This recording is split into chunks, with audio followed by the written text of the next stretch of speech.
મિત્રો, આ market correction એ ભય છે કે તક? આવો સમજીએ. મિત્રો, તમે ઘણા સમયથી માર્કેટમાં ઉતાર ચઢાવ જોઈ રહ્યા છો, તો તમને કદાચ મનમાં ભય હશે. પણ આ માર્કેટનું કરેક્શન એ ભય નહીં, પણ એક તક છે. તમે તમારી એસઆઈપી ચાલુ હશે તો તમે દર મહિને રોકાણ થતું હોય તો એમાં દર મહિને માર્કેટ ઉપર જશે તો તમને ઊંચા ભાવે યુનિટ મળશે. પણ જ્યારે માર્કેટ કરેક્શન થતું હોય ત્યાં તમને ઓછા ભાવે પણ યુનિટ મળે છે. તો તમને જે લાંબા ગાળે માર્કેટ કરેક્શન થતું હશે એ વધારે નફો કરશે. ઘણા લોકો આ માર્કેટ કરેક્શનના કારણે, ડરના કારણે એસઆઈપી અત્યારે બંધ કરી દે છે અથવા પૈસા ઉપાડી દે છે. પણ મિત્રો, આ તમને તમારો ડિસિઝન લાંબા ગાળે ખૂબ નુકસાન કરી શકે છે. તો મિત્રો, તમને સમજાયું હશે કે માર્કેટ કરેક્શન એ ભય નહીં પણ એક સુવર્ણ તક છે.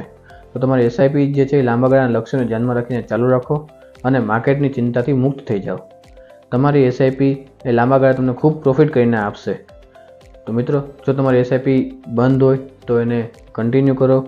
તમારી એસઆઈપી ચાલુ હોય તો એમાં ટોપઅપ કરો.